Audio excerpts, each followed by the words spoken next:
વિદ્યાર્થી મિત્રો, આજે આપણે પ્રકરણ 5 ભૂમિખંડો અને મહાસાગરોનો અભ્યાસ કરીશું. ભૂમિખંડો અને મહાસાગરો એમાં આપણે જોઈ શકીએ છીએ કે પૃથ્વીનો જ્યારે જન્મ થયો ત્યારબાદ ભૂમિખંડો અને મહાસાગરોનું અસ્તિત્વ આવ્યું અને ભૂમિખંડો અને મહાસાગરોનું વિતરણ થયેલું જોવા મળે છે. આ જે વિતરણ થયું એ વિતરણ થવા માટે ભૂગોળમાં એક સિદ્ધાંત આપવામાં આવ્યો, જેને આપણે ખંડ પ્રવહન અને ભૂતકતી વિવર્તનિક સિદ્ધાંત તરીકે ઓળખીએ છીએ. એને આપણે શું કહીએ છીએ? તો એને આપણે કહીએ છીએ કે ભૂતકતી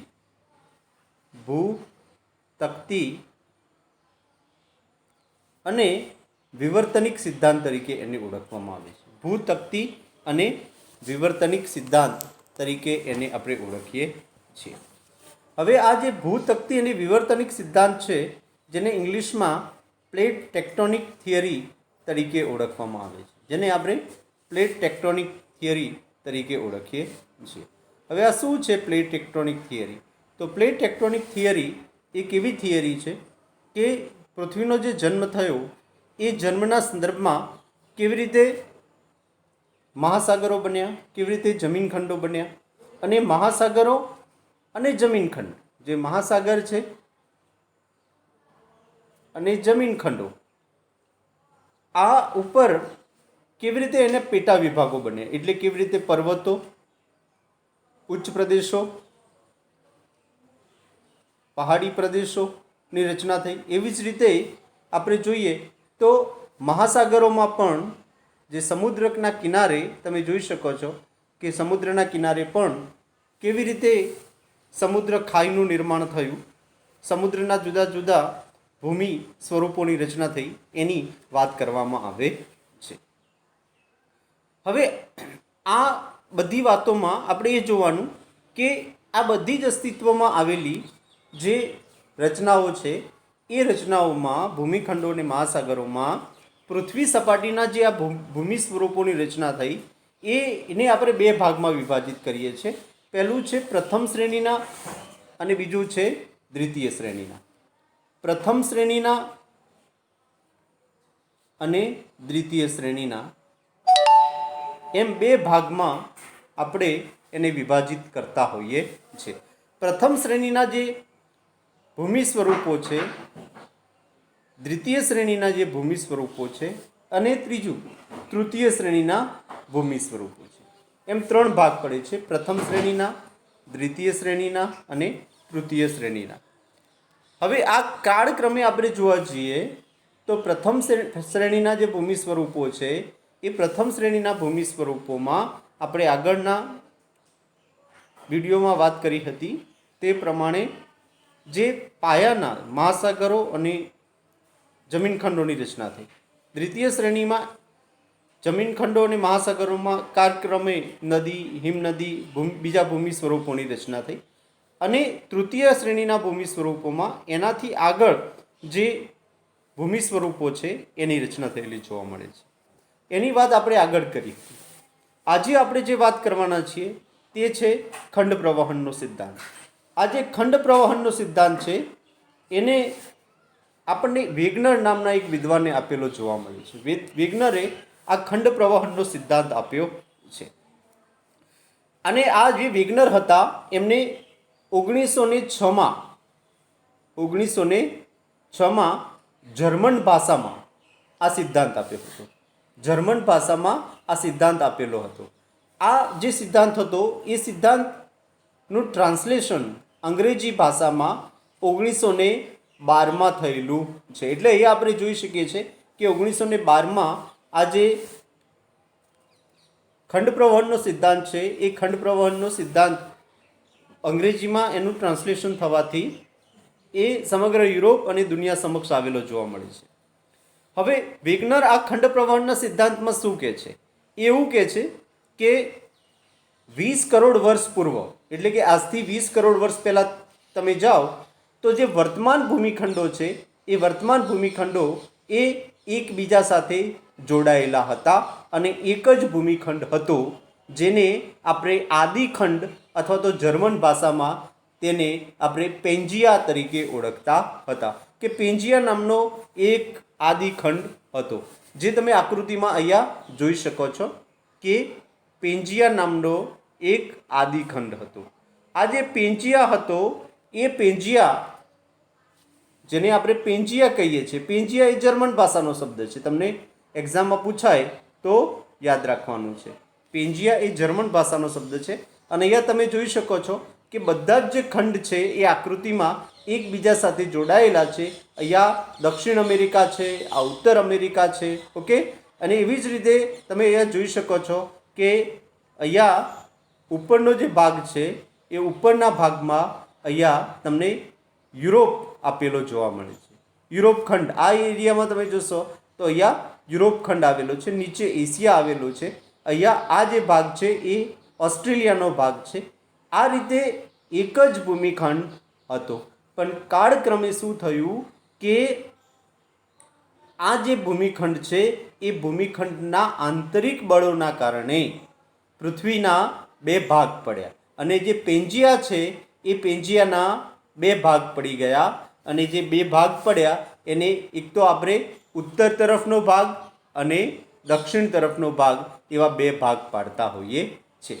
ઉત્તરનો જે ભાગ છે તેને આપણે લોરેશિયા તરીકે ઓળખતા હતા. શું કહેતા હતા? લોરેશિયા તરીકે એને ઓળખવામાં આવે છે. જ્યારે દક્ષિણનો જે ભાગ છે એને આપણે ગોંડવાના લેન્ડ તરીકે ઓળખીએ છીએ. ગોંડવાના લેન્ડ તરીકે એને ઓળખવામાં આવે છે. એટલે કે ઉત્તરનો ભાગ લોરેશિયા અને દક્ષિણનો ભાગ એ ગોંડવાના લેન્ડ તરીકે એને ઓળખવામાં આવે છે. અને આ બંને જે ભૂમિખંડો હતા એ ભૂમિખંડોની આસપાસ અહીંયા આ એરિયા જે છે એ એરિયા અહીંયા આપણે જોઈ શકીએ છીએ કે આ એરિયા છે એ, પછી આ એરિયા જે છે એ બધા જ ક્ષેત્રોના અંદર એક તેથીસ નામનો મહાસાગર આવેલો હતો. ઓકે, તો તેથીસ નામનો કયો મહાસાગર હતો? તેથીસ નામનો એક મહાસાગર હતો. તો આ તેથીસ નામનો મહાસાગર એ ઉત્તરમાં લોરેશિયા અને દક્ષિણમાં ગોંડવાના લેન્ડમાં એ વિસ્તરેલો જોવા મળે છે. પછી આગળ જોઈએ તો જે આ આદિખંડ હતો એ આદિખંડ, જેને તમે શું કહો છો? પેન્જિયા. આ તમારે યાદ રાખવું પડશે, પેન્જિયા શબ્દ યાદ રાખવો પડશે.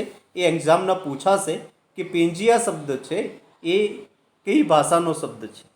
ઓકે, એનો શું અર્થ થાય છે. ઓકે, અને આ જે પેન્જિયા શબ્દ છે એ પેન્જિયા શબ્દ ક્યારે આવ્યો? ઓકે, તો એ 1912માં વેગનર લઈને આવ્યા હતા. અને આ જે પેન્જિયા છે એ પેન્જિયા આદિ જે ખંડ હતો એ જિગ્સો પઝલ, જે આપણે જિગ્સો પઝલ રમત જોતા હોય છે કે એક વસ્તુ બીજા વસ્તુના અંદર આપણે ગોઠવી દેતા હોઈએ છીએ. ઓકે, તો એવું જે જિગ્સો પઝલની રમત હોય એવા જિગ્સો પઝલની રમતની જેમ આ જે ભૂમિખંડો છે એ ભૂમિખંડો કોઈ બળના કારણે એ સરકતા ગયા, અને એ સરકી અને એક ઉત્તરમાં ગયો, જેને આપણે શું કહીએ છીએ? તો ઉત્તરમાં જે ભૂમિખંડ ગયો તેને આપણે કહીએ છીએ, આગળ પણ આપણે ભણ્યા છીએ, જેને શું કહેવામાં આવે છે? લોરેશિયા. શું કહીએ છીએ? લોરેશિયા. ઓકે, અને દક્ષિણમાં જે ભૂમિખંડ હતો એને શું કહીએ છીએ? તો એને કહીએ છીએ ગોંડવાના લેન્ડ. ગોંડવાના લેન્ડ તરીકે એને ઓળખવામાં આવે છે. હવે બીજી આ ચિત્રમાં આ વસ્તુને આપણે આગળ વધારીએ તો બીજું ચિત્ર તમે જોશો કે જેમાં તમને ખ્યાલ આવશે કે આદિખંડ જે છે એ આદિખંડ એ બે ભાગમાં વિભાજિત થયેલો છે. ઉપરનો જે ભાગ છે એને શું કહેવામાં આવે છે? તો ઉપરના ભાગને આપણે લોરેશિયા તરીકે ઓળખીએ છીએ, અને દક્ષિણનો જે ભાગ છે એને કયા નામે ઓળખવામાં આવે છે? ગોંડવાના લેન્ડ તરીકે ઓળખવામાં આવે છે. હવે આ પરિસ્થિતિ 200 મિલિયન યર પહેલાંની આવી પરિસ્થિતિ હતી કે જેમાં ઉત્તરનો ભાગ એ લોરેશિયા અને દક્ષિણનો ભાગ એ ગોંડવાના લેન્ડ તરીકે ઓળખાતો હતો. ચલો આગળ જોઈએ છે. આ બધી વાત કાળક્રમે અસ્તિત્વમાં આવેલી વાત છે. શરૂઆતમાં આવી પરિસ્થિતિમાં હતો, એ પહેલાં પણ આવી પરિસ્થિતિમાં હતો. આવી પરિસ્થિતિમાંથી એ કાળક્રમે આ રીતે બે ભાગ પડ્યા. બે ભાગ પડ્યા પછી એમાંથી જોઈશો કે વર્તમાનમાં જે વિશ્વમાં વર્તમાન જે વિશ્વ અસ્તિત્વમાં આવ્યું છે એ અહીંયા આપણે જોઈ શકીએ છીએ, જેમાં આપણે જોઈએ કે ભાઈ અહીંયા બધા જે ભાગ છે એ ભાગ એકબીજા સાથે જિગ્સો ફિટ જે રમત છે એ રમતની જેમ એકબીજા સાથે સંકળાઈ જતા જોવા મળે છે. અહીંયા તમે જુઓ તો ઉત્તર અમેરિકા અને દક્ષિણ અમેરિકા એ બંનેના જે ભાગ છે એ ભાગ એકબીજાનામાં અહીંયા સમાઈ જાય છે. એવી જ રીતે અહીંયા યુરોપનો જે ભાગ છે એ યુરોપનો ભાગ અને આફ્રિકાનો ભાગ એકબીજામાં સમાઈ જાય છે. અને અહીંયા નીચે તમે ઓસ્ટ્રેલિયા જો છો તો ઓસ્ટ્રેલિયા અને જે એશિયા ખંડ છે એ એકબીજામાં સેટ થઈ જતા જોવા મળે છે. તો આ જે તમને આકૃતિ અત્યારે જુઓ છો એ વિશ્વની વર્તમાન આકૃતિ છે, વિશ્વનો વર્તમાન નકશો છે અને એ કાળક્રમે કેવી રીતે એ જુદા પડ્યા એની વાત અહીંયા આપણે જોઈ શકીએ છીએ. પછી આગળ જોઈએ તો આગળમાં આપણને એ ખબર પડે છે કે ભાઈ આ બધી અસ્તિત્વમાં આવેલા જે જુદા જુદા ખંડો છે એ ખંડો પછી ભૂતકતીનું જે છે એ સંચલન જે છે એ સંચલન થયું. એટલે ભૂતકતીઓ છે એનું સંચલન થયું, જેને આપણે પ્લેટ ટેક્ટોનિક થિયરી તરીકે ઓળખવામાં આવે છે. પ્લેટ ટેક્ટોનિક થિયરી, આ જે પ્લેટ ટેક્ટોનિક થિયરી છે એમાં શું કહે છે કે આપણે જોઈએ તો ભૂમિખંડો અને મહાસાગરો છે એના તળિયે એક જાડું લેયર આવેલું છે, એક આવરણ આવેલું છે. આ જે આવરણ છે મહાસાગરો અને સમુદ્ર કિનારાનું, આ જે આવરણ છે એ આવરણ એ તળિયાને આપણે મિશ્ર આવરણ તરીકે ઓળખીએ. શું કહીએ છીએ? મિશ્ર આવરણ, જેને ઇંગ્લિશમાં એથનોસ્ફિયર તરીકે ઓળખવામાં આવે છે, જેને ઇંગ્લિશમાં આપણે શું કહીએ છીએ? એથનોસ્ફિયર કહીએ છીએ. એવી જ રીતે ભૂમિખંડો નક્કર ભૂમિભાગને તકતી તરીકે ઓળખવામાં આવે છે. પૃથ્વી પર 7 તકતીઓ આવેલી છે. કઈ કઈ છે? એક છે ઉત્તર અમેરિકન ભૂતકતી, બીજી છે દક્ષિણ અમેરિકન ભૂતકતી, ત્રીજી છે પેસિફિક ભૂતકતી અને ચોથું યુરેશિયન ભૂતકતી, આફ્રિકન ભૂતકતી, ભારત ઓસ્ટ્રેલિયન ભૂતકતી અને એન્ટાર્કટિકા ભૂતકતી, એમ 7 ભૂતકતી આવેલી છે. એટલે અહીંયા તમારે યાદ રાખવાનું છે કે પૃથ્વી ઉપર કુલ કેટલી ભૂતકતી આવેલી છે? તો પૃથ્વી ઉપર કુલ 7 ભૂતકતી આવેલી છે. હવે આ જે 7 ભૂતકતી છે એ 7 ભૂતકતીની સાથે સાથે વિશ્વમાં 20 જેટલી ગૌણ ભૂતકતી આવેલી છે. વિશ્વમાં કુલ કેટલી ગૌણ ભૂતકતી આવેલી છે? તો 20 જેટલી ભૂતકતી છે. મેન કેટલી છે? 7. મુખ્ય 7 ભૂતકતી છે. એમાં 20 શું છે? ગૌણ ભૂતકતીઓનો સમાવેશ થાય છે. હવે આ ભૂતકતી શું છે એને 2 ભાગમાં આપણે વિભાજિત કરીએ છીએ. એક છે અપસારી ભૂતકતી અને બીજું છે અભિસરણ ભૂતકતી. અપસારી ભૂતકતી એટલે શું? તો જ્યારે 2 ભૂતકતીઓ એકબીજાની વિરુદ્ધ દિશામાં ખસે છે ત્યારે તેને અપસારી ભૂતકતી તરીકે ઓળખવામાં આવે છે.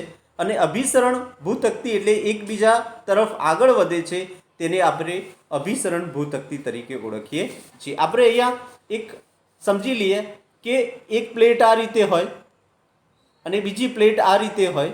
ઓકે, આ બંને વિરુદ્ધ દિશામાં એકબીજાની વિરુદ્ધ દિશામાં આગળ વધે તો એને આપણે અપસારી ભૂતકતી તરીકે ઓળખીએ છીએ. પણ અભિસરણ ભૂતકતીમાં શું થાય છે કે બંને જે ભૂતકતીઓ છે એ બંને ભૂતકતીઓ એકબીજાની સામે આવતી જોવા મળે છે. એકબીજાની સામે આવે છે એટલે જે વચ્ચેનો ભાગ છે એ વચ્ચેનો ભાગ ક્યારેક ઉપસી અને આગળ આવતો જોવા મળે છે. આ પ્રકારની જે ભૂતકતી છે એને અભિસરણ કહેવામાં આવે છે. વિરુદ્ધ હોય એને અપસારી ભૂતકતી તરીકે ઓળખવામાં આવે છે. હવે અહીંયા સુધીની આપણે જે વાત કરી છે, હવે પછી એનું અહીંયા આપણો જે પાઠ છે એ પ્રકરણ અહીંયા આપણે પૂરું કરીએ છીએ. પ્રકરણ 5 આપણે ચલાવતા હતા, ભૂમિખંડો અને મહાસાગરો. અહીંયા આપણે એ પ્રકરણને પૂર્ણ કરીએ છીએ.